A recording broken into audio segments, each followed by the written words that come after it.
పెళ్ళైన తర్వాత మళ్ళీ మీరు అందరూ విడిపోయారా? పెళ్ళైన తర్వాత ఈమె ఇక నేను ఆర్గనైజేషన్ రీత్యా నాకు ప్రమోషన్ వచ్చింది. నేను 2 దళాల కమాండర్గా నిజామాబాద్ అయినా కాబట్టి ఈమెను కూడా మళ్ళీ ఇక్కడ ఉంటే ఎట్లా మరి అని చెప్పేసి ఈమెను కామారెడ్డి దళంలో ప్రమోషన్ ఇచ్చి ఎల్జేఎస్ కామారెడ్డి ఎల్జేఎస్ దళంలో ఈమె డిప్యూటీ కమాండర్గా ఈమెను ప్రమోట్ చేసి పంపించారు అన్నట్టు.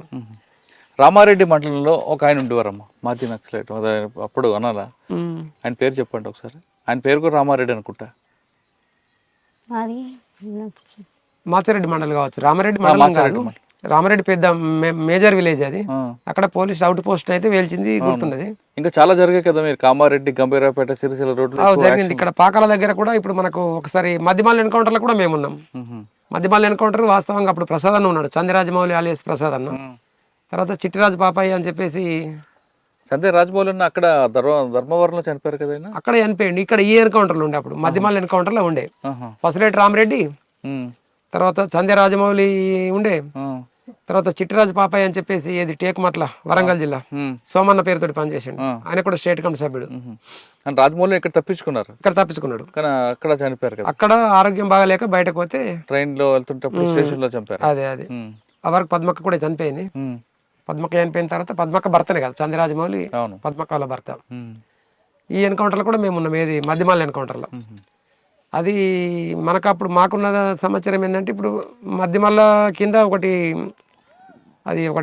గజసింగవరం ఉండే. కామారెడ్డిలో పనిచేస్తున్నప్పుడు మీకు చెప్పమ్మా, బాగా గుర్తింపు సంఘటన ఒకటి. వాస్తవంగా నాకు రావాలని లేకుండే అన్న, మీ సర్వీస్ లో అక్కకన్నా మీరు ఎక్కువ సర్వీస్ కాబట్టి ఇంకా బాగా గుర్తుండిపోయిన సంఘటన చెప్పండి. మీకు పార్టీలో మీరు చేసిన మంచి కార్యక్రమం చెప్పండి, అదేవిధంగా మీరు చేసిన యాక్షన్ కూడా చెప్పండి. చేసిన యాక్షన్ అంటే నేను ఆర్గనైజేషన్కి ఎక్కువ ఉంటుండే, నన్ను యాక్షన్కి పంపేప్పుడు. అప్పటికి యాక్షన్ టీంలు అనేది వేరే టీములు ఉంటుండే. వాస్తవంగా ఆర్గనైజేషన్ రీతినే ఎక్కువ ఉండేది. ఏంది అంటే పెంటాయి మీద దాడి ఒకటి, తర్వాత పెంటాయి మీద దాడి నేను ఒక్కొన్న పోయినప్పుడు అది ఫెయిల్ అయింది అంటే మళ్ళీ రిటర్న్ వెళ్ళి వచ్చినాం. నేను వచ్చిన ఒక 5 నిమిషాలలో పోలీసులు వచ్చారు అక్కడ, టౌన్ కాబట్టి. ఇక మధ్యమాల ఎన్కౌంటర్ అయితే అది ఎంబడవాడి తరిమి బగ్గట అందరూ కూడా, ఇక ఎందుకంటే మందిని తక్కున్నాం, సామాన్లు కూడా సాధారణంగా ఇలాంటి గుట్టలు ఉంటారు కదా. అవును, ఈ గుట్టలు ఏటవాళ్ళగా ఉంటాయి, బండలు గుట్టలు అన్ని. పైన అంటే పరుపులు. అవును, ఇలాంటి దగ్గర ఉన్నప్పుడు మీరు ఎక్కడ మీటింగ్ పెట్టుకుంటారు అంటే, పైన ఉంటే కింద పోలీసులు వస్తారని హైట్ లో కూర్చుంటారు కనిపిస్తుంది కాబట్టి. ఇలాంటి దగ్గర నైట్ టైం ఫైరింగ్ అయిందనుకోండి, ఈ గుట్టల నుంచి ఎలా పరిగెడతారు? ఇక్కడ వంట ఎలా చేస్తారు? వంట చేస్తున్నప్పుడు పోలీసులు కనపడుతుంది, అది ఎలా చేస్తుంటారు ఇటువంటి ప్రాంతంలో? ఇటువంటి ప్రాంతంలో ఇప్పుడు ఇటువంటి చేసుకొని కొద్దిగా మంచి సాఫ్ చేసుకొని అక్కడ మబ్బుల్ని ముగించుకొని పొద్దుంత మాత్రం ఏమి ఇట్లా మళ్ళీ టెంట్ వేసినట్టు మీద ఇట్లా ఏర్పడకుండా చెట్ల కింద ఓలంగలాలు మామూలుగా ఉండి ఒక మనిషి సెంటర్ ఉంటాం. సెంటర్ హైట్ లో ఉంటారా? సెంటర్ కొద్దిగా ఎత్తు మీద బండ ఇటువంటి బండ ఉంటే దాని మీద చూసుకుంటా సెంటర్ గమనించుకుంటే ఎప్పుడు ఏమవుతుంది అనేది చూసుకుంటూనే ఉండడం అవుతుంది. కానీ మరి ముఖ్యంగా ఇటువంటి ఇప్పుడు ఈడికెళ్ళి స్టార్ట్ అయ్యేది ఏంటంటే, ఈ ఎండాకాలం వస్తుంది కాబట్టి ఇటువంటి అప్పుడు నీళ్ళతోటి తిప్పలా ఉంటుంది. తర్వాత నీడ కూడా దొరకదు. నీడ కావాలంటే సిద్ధర్ కట్టాలి. మళ్ళీ సిద్ధర్ కట్టాలంటే దూరం అక్కడికి వచ్చేటోళ్ళకి కూడా సీట్లు చూస్తే ఆకులు ఉన్నాయి కాబట్టి ఏర్పడుతుంది. మళ్ళీ అట్లా ప్రాబ్లం అయ్యేది. ఎండాకాలం నీటి ప్రాబ్లం, కిందకి వెళ్తే నీరు దొరుకుతుంది, కిందకి వెళ్తే నీటి కోసం వెళ్తే పోలీసులు ఉంటారు. పైన మీరు అన్నట్లుగా చెద్దరు కడితే ఏర్పడుతుంది. మరి అటువంటిప్పుడు ఎలా ఉంటారు? ఇటువంటి చెట్ల కింద ఉంటారా? చెట్ల కింద ఇప్పుడు ఒక్కొక్కరు ఇట్లా రక్షణ బండ ఉంచుకొని తర్వాత ఇట్లా చెట్లకు ఇట్లా వేవలదాలు కట్టుకొని ఉంటారు. అట్లా విడివిడిగా ఒక దగ్గర ఎండ ఉంటది, ఒక దగ్గర నీడు ఉంటది. ఎండ మారిపోతుంటది కదా, సమయం సరిపోతుంది. మరి అప్పుడు ఏం చేస్తారు? ఇప్పుడు ఇట్లా చెట్లకు ఇట్లా కట్టుకొని ఎవలదాలు విడివిడిగా రక్షణ గిట్ల బండ రక్షణ ఉంచుకొని సెంట్లీ అంత దూరం ఉంటది. తర్వాత రక్షణ గిట్ల కట్టుకొని ఎవలదాళ్ళు ఉంటారు విడివిడిగా. అందరూ ఒక్కడ ఉండాలనేది ఉండదు ఎండాకాలం అన్నట్టు. గట్లా వర్షాకాలం అయితేనేమో గిట్ల పత్ర కట్టుకొని వర్షాకాలం ఒక దాంట్లో ఉంటారు. కాకపోతే ఎండాకాలం కాబట్టి విడిగా ఎవలదాళ్ళు గిట్ల కట్టుకొని కొంత దూరం రక్షణ గిట్లా కూర్చొని చదువుకుంటారు. సెంట్రీ ఉంటారు, సెంట్రీ వంట చేస్తారు, వంట డ్యూటీ పడ్డప్పుడు వంట చేస్తారు, వంట చేస్తారు. వంట చేస్తున్నప్పుడు పొగ బయటకు వస్తుంది కదా, ఎలా మరి పొగ రాకుండా ఎలా వండుతారు? పొద్దున్నే ముగించుకొని రోజుకి ఒక్కరికి వంట డ్యూటీ ఉంటుంది. ప్రతి ఒక్కరు అందరూ అన్న అక్క అన్న తేడు ఉండదు. ఇక ఎవరికి డ్యూటీ పడితే వాళ్ళే చేస్తుడు. చలికాలం కష్టం అవుతుంది కొద్దిగా. సరేనా, ఇటువంటి ప్రాంతాలు మీరు ఉన్నారనుకోండి, పోలీసులు ఫైరింగ్ స్టార్ట్ అయ్యింది, మీరు అటు నుండి వాళ్ళు చేసుకుని వస్తున్నప్పుడు మరి కిందకి వెళ్ళాలి, ఏదో రకంగా రిట్రీట్ అవ్వాలి కదా. ఇలాగ వెళ్తారా నైట్ టైం? ఇంత గుట్టలు మాకే రావడం కష్టం ఉంది కదా. అది ఇక మేము రోజు అది ఇక ఇట్లా పోవాలన్నది ఉండదు. ఇక బండ గాని గుండు గాని పడుకుంటా లేసుకుంటా అన్నట్టు ఫైరింగ్ చేసుకుంటే పోవుడే, వెళ్ళిపోవుడే. ఇక జీవన మరణ సమస్యనే వాస్తవంగా. ఇట్లా ఇట్లా రక్షణ పడకడ దెబ్బలు దెబ్బలు తగులుతాయి, పడకడ ఇక కాల్పులు జరుపుకుంటా అంటే ఉరుకుతే మాత్రం చనిపోతాము. మనం కూడా కాల్పులు జరుపుకుంటా నిదానంగా పోతేనే వాళ్ళకు కూడా అంటే మాకున్నంత ధైర్యం వాళ్ళకు ఉండదు. ఎందుకంటే మాకేమో కుటుంబాన్ని ఇంటిని సర్వస్వాన్ని వదిలిపెట్టి ఒక వ్యవస్థ కోసం వచ్చిన వాళ్ళం కాబట్టి మనకు కమిట్మెంట్ ఉంటుంది. వాళ్ళకి ఏంటంటే ఇక జీతాల కోసం, ప్రమోషన్ల కోసం, అవార్డుల కోసం, రివార్డుల కోసం వచ్చిన వాళ్ళు కాబట్టి వాళ్ళు పెద్ద సంఖ్యలో ఉన్నారు. మేము మనం మంది ఎక్కున్నామనే ఒక ఆ ధైర్యంతో తప్ప వాళ్ళని అంత డేర్గా వచ్చే పరిస్థితి ఉండదు. కానీ కొన్నిసార్లు తెల్లవారుజామున వస్తుంటారు పైకి, మీకు వాళ్ళకు పక్కా సమాచారం ఉన్నప్పుడు వస్తారు. ఇప్పుడు పద్మక్క అనుకుంటారు, అదే రీతిలో జరిగింది అక్కడ. ఎందుకంటే గాయత్రి కన్స్ట్రక్షన్ అనేది వర్క్ నడుతుంది. అది గాయత్రి కన్స్ట్రక్షన్ ఒకటి, ప్రసాద్ కన్స్ట్రక్షన్ వర్క్ నడుతుంది. వాళ్ళ దగ్గర డబ్బులు అడిగారు, డబ్బులు అడిగితే డబ్బులు ఇచ్చారు. డబ్బులు ఇచ్చిన తర్వాత అక్కడనే 3 రోజుల నుంచి అక్కడనే ఉన్నారు. ఏది నేరేళ్ల గుట్ట, అటు తర్వాత బీర్పూర్ గుట్ట. ఆ ఉంటున్న సందర్భంగా అంతకుముందు ఆయనను బెదిరించినాము.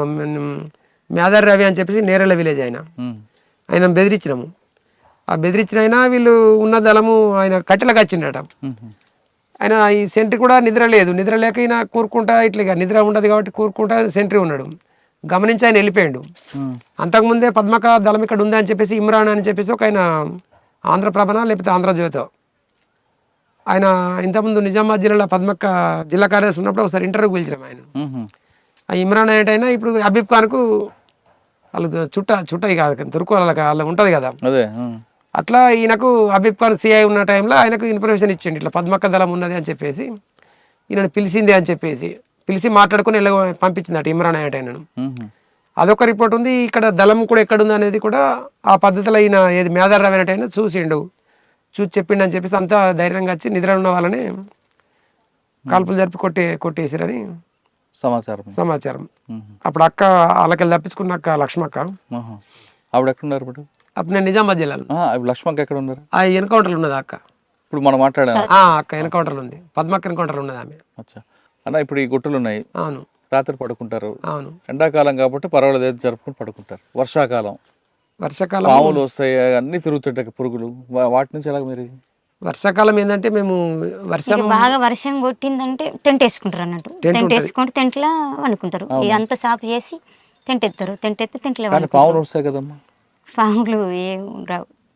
అవి పాములు వచ్చిన సందర్భంగా అంటే మనకు నిజంగా పాములు కుట్టి చనిపోయిన వాళ్ళంటే సంతోష్. ఇప్పుడు ఆ పాట కూడా నాకు నోటికి కొంత వస్తుంది. నిజామాబాద్ జిల్లా సంతోష్. తూర్పు కనుమల మబ్బులు కమ్మే ఏడున్నాడమ్మ సక్కని వీరుడు సంతోష్ అని చెప్పేసి ఆవిడ పాడిందా. ఆయన మీద ఆ పాము కుట్టి చనిపోయాడు ఆయన. జిల్లా కమిటీ సభ్యుడు కావచ్చు ఆయన. నేను మీ ఇద్దరు తర్వాత ఎప్పుడు వచ్చారు బయటికి, ఎందుకు వచ్చారు? 2003 ఏప్రిల్ 25 తారీఖు నాడు మేము వచ్చింది. 2003 ఒక 3 నెలలు ఏప్రిల్ 25 తారీఖు నాడు లొంగిపోయినాం వాస్తవంగా అధికారికంగా. కానీ మేము వెళ్ళింది జనవరి ఎండింగ్ ఫిబ్రవరి మధ్యలో వచ్చినాం. ఫిబ్రవరి మధ్యన వచ్చి పార్టీ చెప్పే ప్రకారంగా, ఎందుకంటే ఒక 3 నెలలు మనం వాళ్ళు మార్చుకోవడానికి వాళ్ళ డెన్నులు కానీ వాళ్ళ ఏమన్నా వస్తువులు కానీ తర్వాత మన పాత పరిచయాలు కానీ అవన్నీ మర్చిపోవడానికి కూడా టైం కావాలి కాబట్టి అట్లా 3 నెలలు కరీంనగర్లో ఉన్నాం మేము. అక్కడ బొమ్మకల దగ్గర కరీంనగర్లో ఐస్ ఫ్యాక్టరీలో పని చేసుకుంటున్నాం. కూలీలు లెక్క ఉండి ఆడికి వెళ్ళి ఎస్పీ ఆర్ఎస్ ప్రవీణ్ కుమార్ సార్కు ఇక్కడ బక్కాయి అని వెటర్నరీ డాక్టర్ ఉంటాడు. తర్వాత మా ఊరు సర్పంచ్ ఆర్ భూమన్ అని చెప్పేసి ఆయన కూడా వీళ్ళు క్లాస్మేట్లు అట వాళ్ళకు ఆర్ఎస్ ప్రవీణ్ కుమార్ సార్కు. వాళ్ళ ద్వారా సమాచారం పంపించి ఇట్లా లొంగిపోతామంటారు అంటే సరే రమ్మని చెప్పేసి మాట తీసుకొని అట్లా ఆ విధంగా మేము ఏప్రిల్ 25 తారీఖు నాడు లొంగిపోయినాం అధికారికంగా. కానీ మేము వచ్చింది మాత్రం జనవరి ఎండింగా లేదా ఫిబ్రవరి మధ్యన అట్లా వచ్చినాం. అంటే ప్రవీణ్ కుమార్ సార్ దగ్గర లొంగిపోయారు మీరు? ప్రవీణ్ కుమార్ సార్ దగ్గర లొంగిపోయినాం. అప్పుడు ప్రభుత్వం ఇవ్వాల్సిన అన్ని ఇచ్చింది పథకాలన్నీ కూడా? ప్రభుత్వం ఇచ్చిన పథకాలు నా మీద 2 లక్షల రివార్డు ఉండే. ఈమె మీద రివార్డు అప్పటికి ఏం ప్రకటించలేరు. అంటే వాస్తవంగా దళ సభ్యుల మీద చాలా మందికి ప్రకటించలేరు. ఊళ్ళో కొద్దిగా గుర్తింపు పొందిన వాళ్ళు, కొద్దిగా యాక్టివ్ ఉన్న వాళ్ళు, ఇటువంటి నాకు 2 లక్షలు వచ్చింది. కానీ అసలు ఆ 2 లక్షల కోసం నేను ఆలోచించలే. 2 లక్షల కోసం నేను ఎప్పుడు ఆ పోలీస్ కార్యాలయం చుట్టూ ఎప్పుడు కూడా తిరగలే. అది ఎప్పుడో వచ్చి ఉన్నది. ఇక అందరు ప్రతి ఒక్కరు ఇట్లా నీకు నీకు రివార్డు వచ్చిందని ఇట్లా అడిగితే అసలు నాకు రాలేదు అని అంటే ఇక లోకల్ పోలీసులు పిలుచుకొని ఒకసారి పోయిరా కదా ఎస్పీ దగ్గర కొమ్మంటే నేనేమని పోవాలా, ఎందుకు నేను పోవాలని నేను ఇట్లా అన్నాను. లేదు కలిసిరా ప్రవీణ్ కుమార్ సార్ మంచోడు, కలిసి రా నీకు రివార్డ్ వస్తుంది అంటే అత్తే మీరు అది చూద్దామా, నాకు అట్లా రివార్డ్ తీసుకోవాలా లేకపోతే పైసల కోసం అనే ఉద్దేశం నాకు లేకుండే. ఇక సరే మరి అందరూ అంటారు కదా పోదాము, మనకు కూడా ఇబ్బంది ఏముంది అని చెప్పేసి వచ్చినాక కంట్రోల్ బియ్యం తినే పరిస్థితి ఉంటుండే. పోయినాం, పోతే ఆయన అప్పుడు ఓఎస్డి మధుసూదన్ రెడ్డి ఉండే. అప్పుడు దీనికే వింగ్ ఉంటుండే కాబట్టి మనం ఎస్పీని కలవడం కోసం కాదు, ఆయన దగ్గరికి పోతే ఆయన ఓఎస్డికి రాసాడు. మధుసూదన్ రెడ్డి దగ్గరికి అయిన తర్వాత ఆయన ఎస్పీ గారిని కలమని మళ్ళీ ఆయన ఎస్పీ గారు కలమన్నాడు.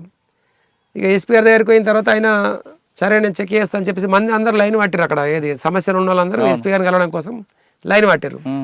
లైన్ పట్టిన తర్వాత సరే ఒక దరఖాస్తు అయితే ఇద్దామని దరఖాస్తు ఇచ్చిన నేను. దరఖాస్తు ఇచ్చి బయటకు వచ్చిన తర్వాత మళ్ళీ ఒక కానిస్టేబుల్ పంపించి ఆయన రమ్మనని ఆయన ఇటు గేట్ దాడుతున్నా మళ్ళీ నన్ను పిలుచుకపోయారు. పిలుచుకపోయిన తర్వాత చెక్ ఇచ్చారు. చెక్ ఇచ్చిన తర్వాత చెక్ మనం ఆ డేట్ అవన్నీ మనం ఎందుకు ఇస్తాం, కొండపోయి ఆ బ్యాంకులో వేసినాం. బ్యాంకులో అయితే అది 1 year అయిపోయింది. అప్పటికి చెక్ వచ్చి 1 year అయిపోయింది, అది వాలిడేట్ అయిపోయింది. ఆ చెక్ చెల్లుబాటు కాదు ఇదని మళ్ళీ బ్యాంకు వాళ్ళు తిరిగి పంపించారు.